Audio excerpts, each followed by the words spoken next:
पूर्वांचल और दक्षिणांचल डिस्कॉम को 5 हिस्सों में बांटने की कवायद चल रही है, जिसको लेकर जो बिजली विभाग के जो कर्मचारी हैं उनमें इस बात का विरोध है।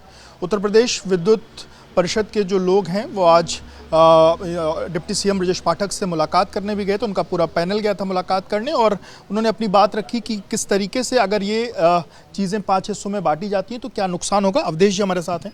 अवधेश जी, आप लोग गए थे, 5 हिस्सों में जो बांटा जा रहा है उससे नुकसान की बात आप लोगों ने रखी है, क्या बात आपने रखी और क्या चीज़ें वहाँ से आश्वासन दिया? देखिए, माननीय उप मुख्यमंत्री जी के सामने हम लोगों ने रखा कि जो 5 नई बिजली कंपनियां बना के और जो निजी क्षेत्र में देना चाह रहे हैं उससे कहीं ना कहीं प्रदेश की जनता का नुकसान होगा।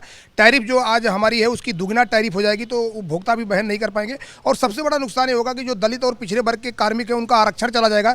इसके पहले पदोन्नतियों में आरक्षण गया, अब उनका आरक्षण जाएगा, तो आने वाले समय में दलित और पिछड़े वर्ग के लोगों में बहुत गुस्सा है। तो आप माननीय मुख्यमंत्री तक हम लोग की बात पहुँचाइए और आप इस पर उच्च स्तर पर कैबिनेट में भी ये बात करिए कि इस प्रकार की जो कार्रवाई करने जा रहा है पावर कॉर्पोरेशन, वो पूरी तरीके से असंवैधानिक है और संवैधानिक परिपाटी के तहत निजीकरण की प्रक्रिया को रोकते हुए सुधार की गुंजाइश निश्चित तौर पर है। हमने कहा जब आज की डेट में 1,15,000 करोड़ रुपया उपभोक्ताओं का बिल बाकी है और आपका घाटा 1 लाख करोड़ है, तो 1,15,000 करोड़ अगर वसूल लिया जाए तो आने वाले समय में 5,000 करोड़ के फायदे में हम पहुंच जाएंगे। तो बिजली क्षेत्र में अपार संभावनाएं हैं। हमने ये भी कहा कि 44,000 करोड़ केंद्र सरकार RDSS में दे रही है, उस पर वो खर्च किया जा रहा है बिजली विभाग पर। वो खर्च करके और किसी अडानी अंबानी या किसी भी निजी क्षेत्र को बेचना उचित नहीं होगा, इसलिए इस पर पुनर्विचार किया जाना चाहिए, जिससे कि सभी का हक सुरक्षित बना रहे और प्रदेश की जनता पर भी कोई भार ना आने पाए। ये कहा जा रहा है कि इन दोनों जगहों पर जो ये चेंजेस होंगे उसमें लगभग 27,000 जो लोग हैं उसमें वहाँ काम कर रहे हैं। ये भी कहा गया, आश्वासन मिला है कि किसी को भी हटाया बढ़ाया नहीं जाएगा, इस तरीके का आश्वासन शुरुआती तौर पर जो मिल रहा है। तो दिक्कतें कहाँ आ रही हैं, आप लोग को कहाँ लगता है कि दिक्कतें आएंगी? देखिए, जहाँ तक सवाल है, प्रबंधन जो ये बातें कर रहा है, प्रबंधन को शायद आइडिया नहीं कि जब अभी टोरेंट पावर आगरा के लिए जब निजीकरण किया गया था, आज वहाँ एक भी बिजली कार्मिक नहीं काम कर रहा है। इसके पहले मैं आपको नवरत्ना कंपनी NTPC की बात करना चाहता हूँ। NTPC ने आपके टांडा को हैंड ओवर किया, ऊंचाहार को लिया, आज भी वहाँ बिजली विभाग का कोई कर्मचारी नहीं है, उनके 100% कर्मचारी हैं। तो आने वाले समय में क्या होगा, ये पावर कॉर्पोरेशन के चेयरमैन उसका जवाब नहीं दे सकते। निजी घराने आएंगे, वो क्या अपना प्रबंधन करेंगे? आपने ये भी कह दिया कि 51% शेयर निजी घरानों को होगा। ये सुप्रीम कोर्ट की रूलिंग है, अगर किसी भी कंपनी में 51% का शेयर जिसके पास होगा वो कंपनी उसी रूप में देखी जाएगी। यानी कि अगर निजी क्षेत्र में 51% शेयर होगा तो वो निजी घरानों की कंपनी होगी और निजी घरानों में निजी कानून लागू होता है, ना कि सरकार द्वारा बनाया गया कानून लागू होता है। इसीलिए आरक्षण पर हमको चिंता है, हमको पदोन्नत में आरक्षण पर चिंता है, आने वाले समय में दलित और बैकवर्ड के जो भी हक है उस पर चिंता है। तो जो वो कह रहे हैं वो पूरी तरीके से बेबुनियाद बातें हैं। आने वाले समय में ये सब भविष्य के गर्त पर छिपा है। ये जो बात कही जा रही है कि चेयरमैन भी सरकार की तरफ से नियुक्त होगा, तो क्या चेयरमैन नियुक्त होने के बाद भी वो चीज़ें जो आश्वासन है वो आश्वासन नहीं पूरा? देखिए, मैं आपको बता दूं, आज नोएडा पावर कंपनी 15/11/93 में जो निजी क्षेत्र का पहला प्रयोग है नोएडा में, उसका भी चेयरमैन जो आप ग्रेटर नोएडा अथॉरिटी का जो चेयरमैन होता है वही पदेन होता है। तो उससे कोई मतलब नहीं, वहाँ पर कोई उनका नहीं, वो केवल एक 100 पीस होता है, वो एक ऑफिस जो चेयरमैन आता कंपनी ओनली AGM में भाग लेता है, उसका कोई रोज का रोज काम में कोई भी हस्तक्षेप नहीं होता। तो वो केवल पब्लिक को और दुनिया मतलब कि जो भी हमारे कार्मिक उनको भरोसा में लेने की बात की जा रही है, लेकिन उनको ये नहीं पता है कि मालिकाना हक निजी घराने का होगा और निजी घराना जो चाहेगा वही करेगा।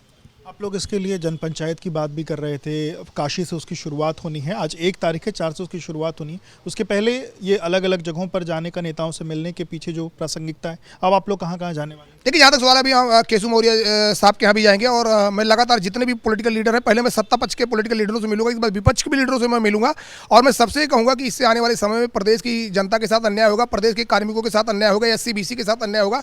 तो आप इस संवैधानिक परिपाटी में हमारा साथ दें और आने वाले समय में निजीकरण को रोककर एक नई दिशा प्रदान करें।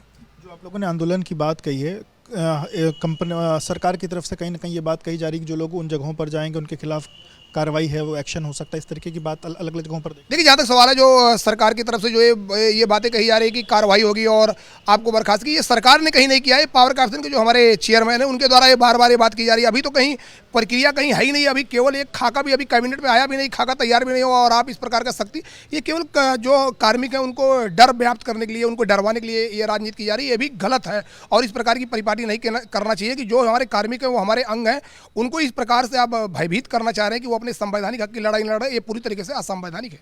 सवाल, मजबूरी क्या है प्राइवेटाइजेशन की तरफ बढ़ने की? देखिए, मजबूरी कोई नहीं है, मजबूरी है कि जो प्रबंधन है, प्रबंधन ये चाहता है कि अडानी अंबानी को देने से फायदा हो जाएगा। मैं उनसे पूछना चाहता हूं कि जो आपने नोएडा पावर कंपनी को दिया, जो आपने टोरेंट पावर को दिया, अगर उससे फायदा हो गया तो आने वाले समय में उस फायदे का श्वेत पत्र क्यों नहीं जारी करते?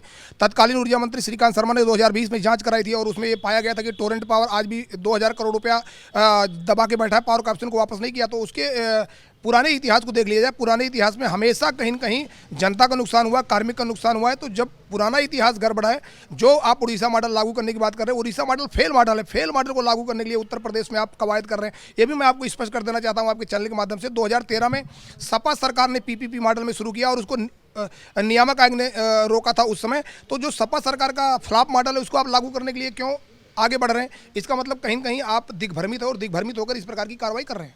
आपने कहा 2 लोगों का नाम लिया और इस तरीके की प्राइवेटाइजेशन की तरफ बढ़ावा देने के क्या मंशा इसके पीछे? देखिए, इसके पीछे मंशा ये है कि पुरानी गाड़ी का इंजन नया करके और आने वाले समय में उद्योगपतियों को दे दो पुराने भाव में, तो एक तरह से बड़ा लाभ कमाने के लिए इस प्रकार की कार्रवाई की जा रही है। उद्योगपतियों के दबाव में एक कार्रवाई की जा रही है। उद्योगपतियों की एक यहाँ डिस्ट्रीब्यूशन यूटिलिटी मीट प्रदेश में होती है और उसके दूसरे दिन के बाद ही ये सब कार्रवाई शुरू हो जाती है। कहीं न कहीं जो हमारे सार्वजनिक क्षेत्र के लोग हैं, जो हमारे पावर कॉर्पोरेशन के लोग हैं, वो कहीं न कहीं उद्योगपतियों के प्रवक्ता बनकर काम कर रहे हैं, जो उचित नहीं है। इससे आने वाले समय में औद्योगिक अशांति पैदा होगी। बहुत शुक्रिया बात करने के लिए। तो आप अवधेश वर्मा जी को सुन रहे थे, जिन्होंने बताया कि अगर प्राइवेटाइजेशन होता है तो क्या दिक्कतें आएंगी, और उन्होंने अपनी जो दिक्कतों के बारे में अभी डिप्टी सीएम ब्रजेश पाठक को अवगत कराया। इसके अलावा बाकी भी अन्य नेताओं से मुलाकात करेंगे, विपक्ष के नेताओं से मुलाकात करेंगे, और कोशिश यही रहेगी कि जो प्राइवेटाइजेशन की तरफ ये चीज़ें बढ़ रही हैं वो ना हों।